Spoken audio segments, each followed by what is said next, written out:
Hey there, avid listeners. Thanks again for tuning into Sin's Workshop. Hope you're having a wonderful day. So today we're going to be talking about Fresh by Margot Wood. I have to say I'm in love with this novel. Full disclosure, I did go to Emerson College. I did graduate from Emerson with a bachelor's in writing and publishing. So when I heard that a fellow alumni from Emerson was coming out with a novel based on Emerson College, sort of fictional, semi-fictional novel taking place there, I was over the hill. I was excited. I reached out to the publisher, I reached out to the author, and I begged. I was just like, hey, I'm a fellow alumni, can I please get a copy of this book? So if you're wondering if that is going to make me biased, a little bit. But that could have gone both ways, because I do love Emerson College and I do want it to be represented in the way that it is represented here. Thankfully, Margot really did capture the essence of Emerson College, and I think that that's really incredible. I ultimately loved it. I felt transported back to college, and I think this is a good novel for anyone who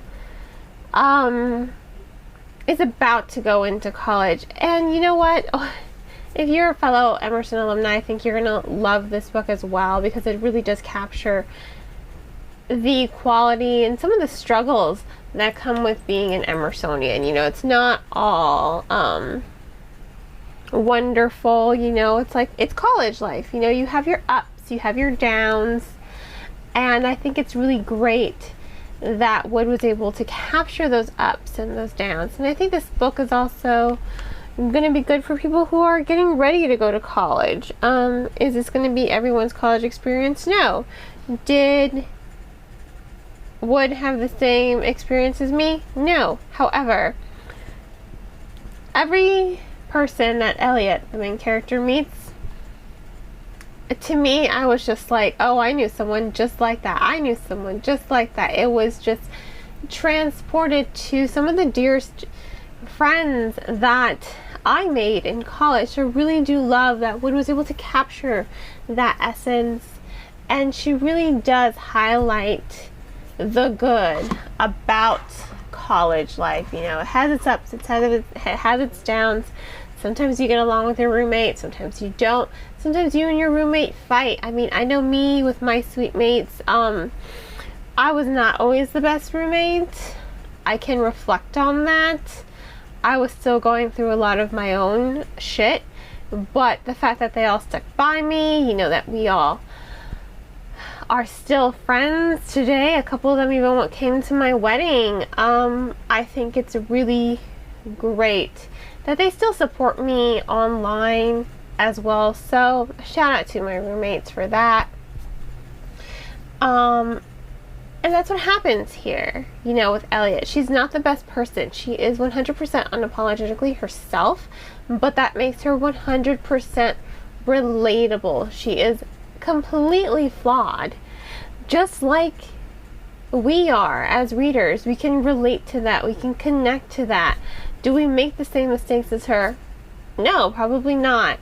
But the fact that she is flawed, I think, reminds readers that you don't have when you go to college, you don't have to have this 5-year plan. You don't have to have your shit together. She is an undeclared major. She knows she wants to do something. She just doesn't know what yet. And I think that that's really great.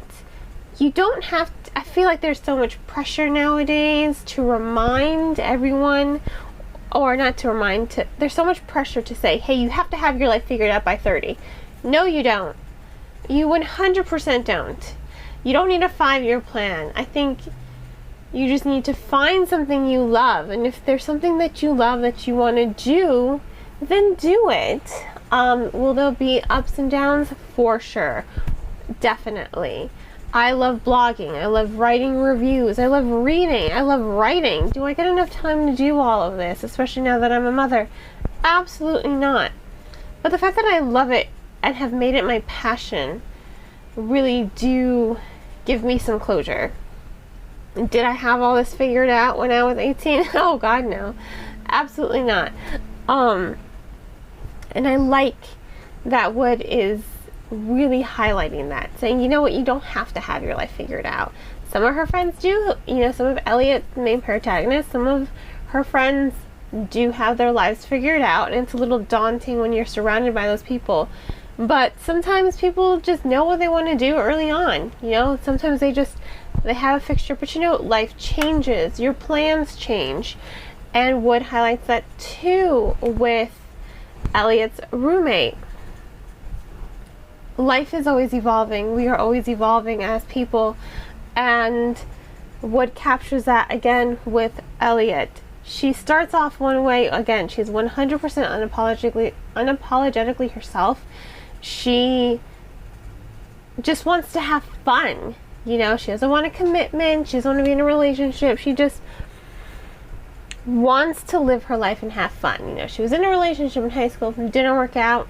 Now she's like college. She's like, you know what? I just want to explore and have fun. This does backfire for her, unfortunately, both emotionally and socially. And you really do see that in her narrative. And again, it is relatable. There is a scene where there is some slut shaming. It's a really short scene, but it's impactful because you're really seeing, the double standard, like, it's okay for dudes to just sleep around with everyone, but if a girl does it, well, then that makes her a slut. So I did like that what would address that as well. The double standard of sexism and sex and your sexuality. I don't think there's any place for slut shaming, which is another reason why I like the fact that Elliot is unapologetically herself, and I like that she does grow as a character. She sees that some of her actions she means the best.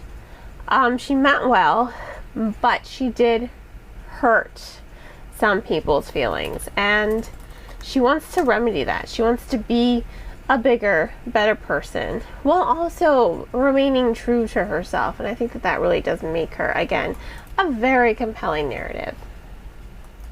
What was also great with this novel is the fact that you are transported to Boston. I miss Boston. I love Boston. I'm a Bostonian at heart, okay? I really am.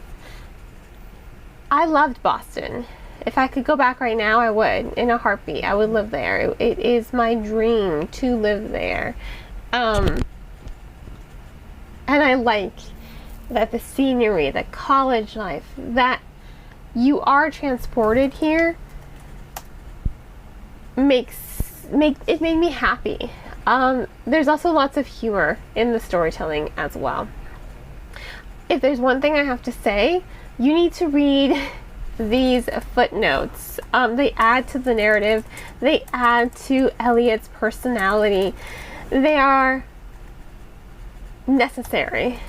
And I have to applaud Wood in being able to incorporate footnotes into her storytelling without taking the reader out of the story. She's not creating this wall between the reader and the story. They are hilarious. I personally I pretty much fell over laughing. And that's just an effect of this book. I was just reading it and then I just burst out laughing without a thought. And I like a book that makes you laugh. I like a book that connects to you on an emotional and relatable and realistic level. It is, for that reason, 100% worth reading. So, Fresh by Margot Wood. It definitely gets 5 out of 5 stars. I really, really do have to just say that this book was amazing. It was great. It was spectacular. No regrets here. Thank you, Amulet Books. Thank you, Margot Wood, for providing me a copy to read and review. I loved it. This is a book I think everyone should read. If you're new to college life, if you want to reminisce about college life, if you're worried about college life, thinking you need to have your life figured out, don't sweat it. Just read this book, enjoy it, and remember, college is about exploring who you are, finding what you're good at. So once again, Fresh gets 5 out of 5 stars. Please remember to purchase the book from your local bookstore or online book retailer. All I ask is that you support your bookstores instead of Amazon. The bookstores need it way more. Amazon doesn't need any more support. Trust me. If money's tight, which I know for a lot of us after this pandemic, especially now on the rise with this Delta variant, please remember to be safe. Please check out the book from your local library. Libraries do offer curbside pickup, and if you have a library card, you can also get digital copies, ebooks and audiobooks. If you don't have a library card, a lot of libraries are offering digital cards, so you can at least get your ebooks and your and audiobooks. You can also get Scribd. It's a membership. If a book is available on there, you can get ebooks and audiobooks from Scribd. It is $9.99 a month, but it's amazing, honestly. It doesn't have everything, but it has so much, and I'm constantly exploring it and discovering new reads there. So whatever helps you save a little money, I'm here for that. Thank you again for supporting Sin's Workshop podcast. Please do not forget to like and subscribe to this podcast. You can also become a supporter by sharing it with all your book loving friends. Honestly, word of mouth is everything. Or by becoming a sponsor on Anchor FM, my recording platform, for just $1.99, or no, not $1.99, 99 cents a month. I hope you all have a wonderful, fantastic day, and as always, happy reading.